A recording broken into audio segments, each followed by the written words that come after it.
मॉर्निंगचे 7 वाजलेले आहेत आणि बघू शकता चिमण्याची चू चू चू चू सुरू आहे. म्हणजे पहाटे 5 वाजल्यापासून 5 नाही यांची चू चू सुरू असते. म्हणजे माझ्यासोबतच उठतात हे आणि यांचा आरडाओरडा सुरू होतो आणि छान पण वाटतं. म्हणजे मॉर्निंगचं हे वातावरण आणि त्यामध्ये चिमण्याची चू चू.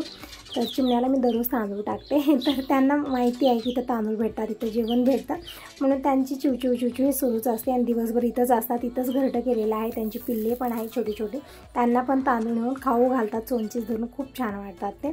तर ही सगळी मॉर्निंगची कामं मी आवरली आणि थोड्या वेळा त्यांचा फोन आला की ताईकडे जायचं आहे. म्हणजे अगोदर मला काही माहिती नव्हतं. निवांत ती माझी कामं आवरत होते आणि काल मी माहेरी गेले होते, त्यामुळे कालचा पण थोडाफार पसारा आवरायचा होता मला. कपडे वगैरे मी रात्री मशीनला लावलेली होते आणि जी रोजची भांडी ती क्लीन केली होते, पण एक्स्ट्राची कामं खूप सारी राहिलेली होती आणि मी विचार केला की आज निवांत करूया. म्हणजे फरशी तरी अशी झालेली आहे खूप धूळ. एक दिवसाचा एक गॅप झाला की फरशी खूप धूळ दिसते.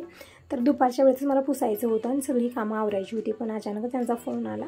आणि तसं तर आज इकडं लाईट राहणार नव्हते आमच्याकडे. म्हणजे पेपरातसुद्धा आलेलं होतं की दिवसभर लाईट राहणार नाही. तर हे म्हणत होते गॅरेजमध्ये माझी कुठलीही कामं चालणार नाही आहेत, कारण लाईट नाही आज दिवसभर येणार नाही.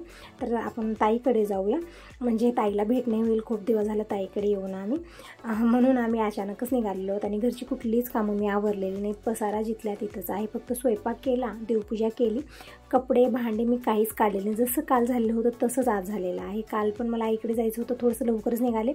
कपडे भांडे सगळं ठेवलेलं होतं आणि रात्रीच मी ते घरी गेल्यानंतर कपडे मशीनला लावले, भांडे क्लीन केले आणि खूप लेट झाला होता रात्री. आणि आज पण तसाच प्रकार होणार आहे. आज पण सगळं जिथल्या ते टाकून आम्ही अचानकच ताईकडे आलेलो. ताईलासुद्धा आम्ही सांगितलेलं नाही, म्हणजे ताईला पण आम्ही सरप्राईज दिला अचानक येऊन. तर आल्यानंतर पाय वगैरे धुलेले आहेत, पाणी पिलेलं आहे आणि चहा पण ताईनं केलेला होता. म्हणजे जसं आता ज्यूस वगैरे मला बनवायचंच होतं, कारण येते वेळेस आम्ही फ्रूट घेऊन आलेला आहे. तर मी विचार केला की छान गारगार ज्यूस बनवूया.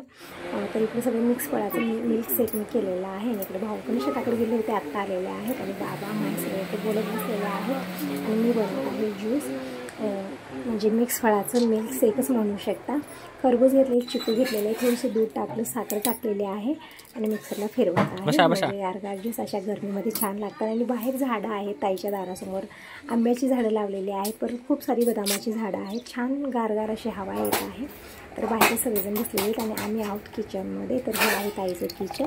म्हणजे तुम्ही बघितलेलं आहे अगोदरच्या व्हिडिओमध्ये. घरचं बांधकाम पूर्ण झालेलं आहे, फक्त आता जी छोटी छोटी कामं असतात ना ते चालू आहे. म्हणजे पूर्ण घर कंप्लीट व्हायला 1 वर्ष तरी लागणार आहे, कारण निवांत ही कामं चालू आहेत. कारण आता राहण्यासाठी आहे यांना, म्हणून कशाचं टेन्शन नाही आहे. तर इकडे बघू शकता मिक्स फळाचं मिल्क शेक मी केलेलं आहे. तर अगोदर योगेशला दिलेलं आहे आणि सगळ्यांसाठी मी इकडे ग्लासमध्ये ओतलेलं आहे. तर अगोदर सगळ्यांना देऊन येते, म्हणजे हे मिल्क शेक एन्जॉय करतील तोपर्यंत आम्ही स्वयंपाक बनवू. म्हणजे ताईला आम्ही यायचं माहिती नव्हतं, नाहीतरी येईपर्यंत काहीतरी ताई तयारी करून ठेवल्या असत्या. पण आम्ही अचानकच आलो आणि ताई तेच म्हणत आहेत, सांगून आलं असं तर ठीक आलं असतं. कारण मॉर्निंगला पण त्यांनी स्वयंपाक जास्त बनवलेला नाही, कारण शनिवार आहे आज आणि भाऊचा उपवास असतो आणि रात्री जेवण करतात. हे म्हणून स्वयंपाकाचं तितकं तामझाम ताईनं केलेलं नाही आहे. मॉर्निंगला जे आहे सगळ्यांचं झालेलं आहे, निवांतच ते त्यांच्या कामामध्ये मग्न होत्या. तर आता स्वयंपाक इकडं आम्ही करत आहोत. तर अगोदर तर इकडं आम्ही मिल्क शेक घेतलेला आहे. तर तुम्ही सगळेजण कसला वेट करता, या सगळेजण अशा गरमीमध्ये थंड मिल्क शेक प्यायला. तर मिल्क शेक पिऊन झालेला आहे. आता आम्ही लागलेलो तिथं ननंद भाऊजे स्वयंपाकामध्ये. तर मी इकडं शिरा बनवत आहे, ताई इकडं भजी तळत आहेत आणि पापड कुरड्या हे पण फ्राय केलेला आहे. परत चपातीसाठी कणी मळून ठेवलेली आहे आणि वरण भात भाजी हे बनलेले आहे, कोशिंबीर बनलेली आहे. म्हणजे पूर्ण स्वयंपाक झालेला आहे, तर फक्त चपाती बनवायची आहे. तर चपाती मी बनवून घेत आहे. तोपर्यंत ताईला म्हणले की तुम्ही सगळ्यांना जेवायला वाढा, कारण हे खूप घाईगडबड करत आहेत. म्हणजे कुठेही बघा गेलो तर 1-2-3 तास तिथं निवांत बसतो, मग त्यानंतर घाईगडबड खूप यांची असते की लवकर घरी जायचं आहे, कारण गॅरेज बंद आहे, घराकडे कोणी नाही, कारण आम्ही सगळेजण आलेलो आहोत आणि दिनेश गेले कॉलेजला. तर आता थोड्या वेळात आम्ही जायला निघणार आहोत. तर आता अगोदर इकडे ताईनं सगळ्यांना जेवायला वाढलेलं आहे. तर गरमागरम जेवण थाळी तयार आहे. तर या सगळेजण जेवण करायला. जेवणामध्ये काय काय बनलेलं आहे, भाजी आहे, म्हणजे शिमला मिरचीची भाजी ताईनं अगोदरच बनवलेली होती, वरण भजी पापड कोशिंबीर बनलेली आहे, गरमागरम चपाती मी बनवली. तोपर्यंत ताईनं सगळ्यांना जेवायला वाढलेलं आहे आणि घामानं पूर्ण माझी आंघोळ झालेली आहे. तर मी आलेली इकडं आणि आता दुपारी इकडं नळाला पाणी आलेलं आहे. म्हणजे गावाकडे ना कधी नळाला पाणी तर कुठलीही टायमिंग नाही आहे. तर आता 3 वाजलेली दुपारची, आता नळाला पाणी आलेलं आहे. तर ताईच्या सासूबाई इकडं पाईप वगैरे लावत आहेत.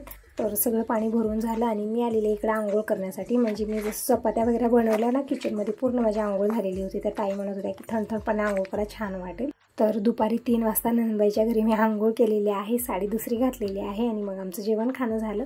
कारण बाकीच्यांचं तर अगोदर झालेलं होतं, मी आणि ताई जेवण करायचे राहिलेलं होतं. तर आता आमचंही जेवण झालेलं आहे आणि आता थोड्या वेळात आम्ही जायला निघत आहोत. तर ताई इकडं माझी ओटी भरत आहे, म्हणजे हळदी कुंकू लावलेला आहे आणि इकडं ब्लाऊज पिसा, तांदूळ, परत यामध्ये सुपारी वगैरे टाकून याची ओटी भरली जाते. ओटी भरत आहेत. आता थोड्या वेळाला जायला निघूया, म्हणजे कुठेही जा अशीच घाई गडबड. काल गेलो होतो माहेरी, तिथं पण असंच घाई गडबड, पटकन आम्ही परत आलेलो होतो. म्हणजे पाहुणे असेपर्यंतच आम्ही तिथं थांबलो आणि त्यांच्या संगच निघालेलो होतो. म्हणजे 1-2-3 तास कुठेतरी राहणं खूप कठीण आहे. 1-2 दिवसाचा तर प्रश्नच नाही आहे. तर आता सगळेजण आम्ही जायला निघालेलो आहोत. म्हणजे बाबाला ताई राहा म्हणत होत्या, पण बाबा पण आमच्यासोबतच निघालेले आहेत. तर कार इथं थोडंसं समोर थांबलेले आहेत, तिथवर आम्ही पायी आलो. थोड्या वेळ तिथंच बोलत थांबलेलो आहोत आणि आता आम्ही परत निघालेलो आहोत गावाकडे. आणि घरी तरी कामाचा पसारा खूप झालेला आहे, तुम्ही बघितलेला आहे. भांडे कुंडे सगळे तसेच आहेत. परत कपडे, म्हणजे कालपासून असाच गोंधळ, कुठलीही कामं माझी व्यवस्थित झालेली नाहीत. आणि फरशीवरती अशी धूळ आहे ना, म्हणजे 2-3 दिवसाचा गॅप झालेला आहे. आता उद्याच मी ते फरशी पुसणार, कारण आता जाऊन जी आपली रोजची कामं आहेत, म्हणजे भांडे आहेत, कपडे आहेत, ते करायचं मला रात्री होणार आहे. परत मग स्वयंपाक पण हे राहणार आहे, तर आज काहीच होणार नाही. तर बघू शकता इकडं पसारा किती झालेला आहे. तर अगोदर हा पसारा उचलते, सगळा भांडी क्लीन करून घेते, एक वेळा पूर्ण घरा झाडू मारून घेते. कपडे पण मी मशीनला लावले. टायमिंग बघू शकता 6 वाजलेले आहेत इव्हनिंगचे, म्हणजे 6 सव्वा 6 वाजलेले. तर कपडे आत्ता मी मशीन लावलेली आहे. तर कपडे निवाण धुत राहते, तोपर्यंत मी बाकीची सगळी कामं आवरून घेते. तर सगळी कामं आवरली, स्वयंपाक पाणी केलं, रात्री जेवण खाणं झालं. तर कालचा दिवस असा गेला, हा दुसरा दिवस आहे. आजचा वार रविवार आहे, तारीख आहे 23 मार्च आणि ही मॉर्निंगची सगळी कामं आवरलेली आहेत आणि स्वयंपाक पण झालेला आहे, जसं वरण भात भाजी. आणि यांच्यासाठी पोहे बनलेले आहेत. दिनेश पोहे घेऊन गॅरेजला गेलेला आहे. तर ही सगळी कामं आवरली. आता टायमिंग सांगितलं तर मॉर्निंगचे 10:30 वाजलेले आहेत आणि आता मी इकडे लोणी काढत आहे. म्हणजे खूप दिवस झालं हे साय जमा झालेले आहे, म्हणजे 2-4 दिवस झालं काढायचा विचार आहे, पण होत नाही. कुठेतरी जायचं तर निघतं, नाही तर कुठेतरी एक्स्ट्राची तर कामं निघतात, नाही तर लाईट जर राहत नाही, असाच आडपाय. त्यामुळे 2 तांबे टप्पं भरलेले आहेत. तर आता आज मी लोणी काढून घेते, कारण आता यापेक्षा जास्त दिवस ठेवेन तर ते राहणार पण नाही आहे. म्हणजे हे एक 10 ते 15 दिवस, यापेक्षा जास्त मी ठेवत नाही, कारण ते साय पण फ्रीजमध्ये जास्त दिवस राहत नाही. तर आज मी लोणी काढून घेत आहे. तर दोन्ही तांबे मी फ्रीजमधून बाहेर काढलेले आहेत. मिक्सरचं मोठं म्हणजे दुसऱ्या नंबरचं भांडं घेतलेलं आहे, कारण मोठं भांडं खराब झाले, तुम्ही बघितलं, त्याची नट सगळं निघून जात आहे. जसं मी मिक्सरला लावते, थोडंसं फिरवलं की ते सगळं वेगळं होत आहे, त्याची पाता वेगळा होतो, त्याची नट वेगळी होते. आणि नंतर मग मला ते सगळं पलटून मग आणि ते लावायचं, मग खूप तामझाम आहे. मग ते भांडंच मी घेतलेलं नाही. हे भांडं व्यवस्थित आहे, पण याचं काय प्रॉब्लेम आहे ना, ह्याचं जे टोपण आहे ते खूप लूज आहे, याला वायसर पण नाही आहे. ती उडायचीच भीती आहे आणि ते पूर्ण घरभर ते ताक लोणी होतं. तरी पण मी इकडं थोडीशी साय घेऊन 3-4 बॅचेसमध्ये केलेले आहे, कारण खूप सारं घेईन तर व्यवस्थित ते होणार नाही, पूर्ण बाहेर येणार होतं आणि सगळीकडे ताक होणार होतं. मग थोडं करून इकडं पाणी टाकलेलं आहे. म्हणजे हे साय जे आहे ना फ्रीजमध्ये ठेवलेली होती मी, छान गार आहे म्हणून मी नॉर्मल पाणी घातलेलं आहे, गार पाणी वगैरे घातलेलं नाही. तरी पण लोणी येत नसली ना, तर आता उन्हाळा दिवस आहे, गार पाणी टाकलं तर झटपट लोणी येते, जास्त वेळ लागणार नाही. पण ही साय फ्रीजमध्ये ठेवलेली गारच होती म्हणून मी नॉर्मल पाणी इकडे घेतलेलं आहे. बघू शकता पटकन लोणी येत आहे, जास्त वेळ लागणार आहे. अगदी 5 मिनिटामध्ये मी पूर्ण लोणी काढून घेतलेले आहे. आणि 2 तांबे भरलेले होते, त्यामुळे थोडंसं जास्त प्रमाणातच हे म्हणजे लोणी निघालेले आहे. तर लोणी पण संग मला गरम करायला ठेवायचे आहे, कारण तूप संपलेलं आहे. जसं मी रवा लाडू बनवलेले होते, त्यामध्ये मी पूर्णच तूप टाकलेलं आहे, त्यामुळे तूप पण नव्हतं आणि दिनेशचं जेवण बिना तुपाचं होत नाही, म्हणून मी अगोदर लोणी काढून घेते आणि तूप गरम करायला ठेवते. आणि रव्याचे लाडू मला परत बनवायचे आहेत, म्हणजे जे अगोदर बनलेले होते ते सगळेच मी आईकडे घेऊन गेलेले आहे. आणि दिनेश म्हणत होता, म्हणजे दिनेशची फेवरेट आहे ते, दुसरं काही तितकं आवडीनं खात नाही, पण रवा लाडू खूप आवडीनं खात होतो. तर आज परत मी रवा लाडू बनवणार आहे. म्हणजे कालच बनवायचा विचार होता, म्हणजे ताईकडे जायचं होतं, तर मॉर्निंगलाच मी रवा वगैरे आणून ठेवला होता. म्हणजे माझा विचार काय आहे, आपण रविवारी जाऊया, म्हणजे दिनेश पण घरी राहतो आणि आपण निवांत जाऊन येऊया ताईकडे, असा विचार होता. पण यांचं अचानकच मनात आलं की निघालो, असं झालेलं आहे. तर रवा लाडू वगैरे काहीच बनवायला मला वेळ भेटला नाही, कारण अचानकच आम्ही निघालेलो होतो. तर आज मी बनवणार आहे. तर इकडे बघू शकता पूर्ण पातेलं टप्प भरलेलं आहे. आणखीन थोडीशी लोणी या मिक्सरच्या भांड्यातच आहे, तर अगोदर मी लोणी काढून घेते आणि मग मिक्सरच्या भांड्यातली काढून घेते. भांडे खूप सारे झालेले आहेत, अगोदर मी सगळे लोणी वगैरे काढून हे जे तांबे साईचे पातेले वगैरे भरलेले सगळेच भांडे एकत्रच क्लीन करायला घेणार आहे, कारण स्वयंपाक तर झाले, स्वयंपाकाचा झंझट नाही आहे. आणि हे म्हणत होते की दुपारी जेवण करायला घरी येणार नाही, कारण कार्यक्रम आहे तिथंच, तर तिकडे जेवण करायला जाणार आहेत ते. तर ठीक आहे म्हटलं, आता त्यांच्या नावाचं तर मी काही बनवलेलं नाही. तरी पण नंतर काय झालं ना, ते गेलेच नाही जेवण करायला. म्हणत होते की टिफिन घरावरूनच पाठवून दे, कारण कामं खूप सारे आहेत, जाणं होणार नाही असं तसं. म्हणजे मॉर्निंगला म्हणत होते की माझ्या नावाचं काहीच करू नको, आणि अचानकच फोन आला की टिफिन घरावरून पाठवून दे. त्यावेळी थोडंसं टेन्शन येतं ना. तर इकडे बघू शकता पूर्णपणे मी लोणी काढलेली आहे, आणि यामध्ये जेही एक्स्ट्राचं ताक आलेलं आहे ते सगळं मी काढून घेते. आणि आपल्याकडे तूप असल्याने संग लोणी गरम करायची नसली ना, तर एक दिवस ही जी लोणी आहे फ्रीजमध्ये ठेवायचं, तर त्याचं ताक ना स्वतःहून वेगळं होतं, आणि ती लोणी जी आहे ना छान टाईट होते आणि ताक वेगळं होतं. म्हणजे जास्त मेहनत घ्यायची गरज नाही, स्वतःहूनच हे ताक वेगळं होतं. पण मला तूप करायचं होतं संग याचं, त्यामुळे पूर्ण लोणी जे ताक आहे ना एक्स्ट्राला सगळं मी काढलेलं आहे. आणि एक वेळा पाण्याने मी स्वच्छ लोणी धुवून घेतलेली, जे आंबटपणा वगैरे आहे सगळा निवून गेलेला आहे. आता मी ही लोणी गरम करायला ठेवते, आणि कमी गॅसवरती निवांत लोणी बनत राहील. काय होतं ना, जेव्हाही मी लोणी म्हणजे तूप गरम करायला ठेवते किंवा दूध ठेवते, त्यावेळेत ना ते उतू तरी जातं, करपून तरी जातं, काही प्रॉब्लेम होतो. तर आज मी इथंच थांबणार आहे जोपर्यंत की तूप बनत नाही तोपर्यंत. कारण आता भांडी कुंडे तर आहेतच आहेत, ते पण मला क्लीन करायचे. बाबाचंही जेवण झालेलं आहे, आणि त्याचं पिण्याचं पाणी पण संपलेलं आहे. तर पाणी पण गरम करायला ठेवायचं. म्हणजे आता किचनमध्येच खूप सारी कामं आहे. जोपर्यंत की तूप बनत राहील तोपर्यंत मी किचनची सगळी कामं आवरून घेते. कारण एक वेळा बाहेर गेली किंवा कुठल्या कामात मी बिझी झाले की आठवणच राहत नाही की मी गॅसवर काय ठेवलेलं आहे. जेव्हा दूध ठेवते त्यावेळेस तर होतच होतं, जेव्हा तूप ठेवते त्यावेळेस पण तसाच गोंधळ आहे. तर 2-3 वेळा तूप पण करपून गेलेलं आहे. तर ही जी ताक आहे ना एक्स्ट्राचं, मी विरजू वगैरे लावलेलं नाही, आज शिरूला टाकलेलं आहे पूर्ण ताक. तर हे बघू शकता, म्हणजे विरजूही लावलं तर तितकं व्यवस्थित आंबटपणा येतच नाही, त्यामध्ये करवट लागत आहे. म्हणून सगळंच मी शेरूला ताजंच टाकलेलं आहे. तर शेरू इकडं म्हणजे जोपर्यंत आम्ही इथं आहोत तोपर्यंत येणार नाही. जसं आम्ही आतमध्ये आलो ना, मग त्यावेळेस बघतो की आतमध्ये गेलेले आहेत का मलाच बघत आहेत, मग तेव्हा तो कुठं ताक प्यायला आलेला आहे. तिकडं कपडे पण मी मशीनला लावलेले आहेत, आणि इकडं तूप पण बनलेलं आहे. तर अगोदर मी हे तूप शोधून घेते, आणि रव्या लाडूचं म्हणजे मला रवा लाडूसाठी मिश्रण बनवायचं आहे. मन तर नव्हतं आज काही करायचं मला ना, आज खरंच काहीच करावं असं वाटत नाही. आणि जी एक्स्ट्राची कामं खूप सारी लागलीत, कारण 2 दिवस मी घरी नव्हते. मॉर्निंगला लवकरच मी घाईगडबडीने कामावरून गेलेली होती. एक दिवस माहेरी गेले, दुसऱ्या दिवशी नंदबाईकडे गेले, आणि आज मात्र एक्स्ट्राची कामं खूप सारी पडलेली आहेत. फरशी तरी अशी झालेली ना, असं वाटतं की किती दिवस झाले मी फरशी पुसलेली नाही आहे, इतकी धूळ झालेली आहे. सोप्यावरती तशी धूळ झालेली आहे, ते सगळं पुसायचं आहे, फरशी पुसायची आहे. खूप सारी एक्स्ट्राची कामं आज आहेत, आणि ते आज करणं खूप गरजेचं आहे. आणि डाळीचं तर काम तसंच राहिलेलं आहे. ताईनं मी तुम्हाला अगोदरी म्हणलेलं आहे की हरभऱ्याची डाळ मला वेचायची आहे, उन्हाला टाकायची आहे, डब्यात भरायचं आहे, पण ते कधी मूड लागणार काय माहिती. परत म्हणजे मिरच्या पण उन्हाला टाकून मी देठ काढून दिले होते, दिनेश ते वाटण करून आणलेलं आहे, ते पण मला डब्यात भरायचं आहे. या वेळेत ना इतकी पेंडिंग कामं पडलेत ना, सगळे वेळेत आवडणं गरजेचं पण आहे. तर बघूया आता कधी मूड लागेल. ते मिरचू पण मी तिकडच्या रूममध्येच ठेवलेले, सगळं डाळीही तिकडंच ठेवलेल्या आहेत. परत तुरी मी धुवून ठेवले, ते पण मला उन्हाला घालणं झालेलं नाही आहे. धुवलं आणि त्या कलतानी पोत्यामध्ये टाकून तसंच ठेवलेलं आहे. त्याला आणखीन मी खोलूनसुद्धा बघितलेलं नाही आहे, कारण दररोज हीच कामाची धावपळ होतच नाही असं झालेलं आहे. तसं त्या खूप गोंधळ आहे, एक काम माझं वेळेत होतच नाही असं झालेलं आहे. ते डाळ पण बनवायची आहे, हरभऱ्याची डाळ पण वेचायची आहे. परत जे लाल मिरची पावडर आहे ते पण मला डब्यात भरून ठेवायचं आहे. तर बघूया आता कधी होतील ही कामं. तर इकडं सगळं हे भांडे मी सगळे क्लीन करून घेतले, किचन काढून स्वच्छ करून घेतलं, आणि कपडे पण मी उन्हाला टाकलेले. तर हे रोजची कामं आवरलेली आहेत. आणि दिनेश गेला होता गॅरेजला, आत्ता आलेला आहे. तर मला जेवण तर दिनेशला जेवण करायचं नाही आज, काहीतरी करून दे मम्मी म्हणत होता. तर म्हणलं आता अशा गरमीमध्ये एक तर आईस्क्रीम खायला आवडते आपल्याला, आणि आईस्क्रीम आता झटपट बनणार नाही. तर मी म्हटलं हे खरबूज ठेवलेलं आहे, तर याचं ज्यूस बनवून देते.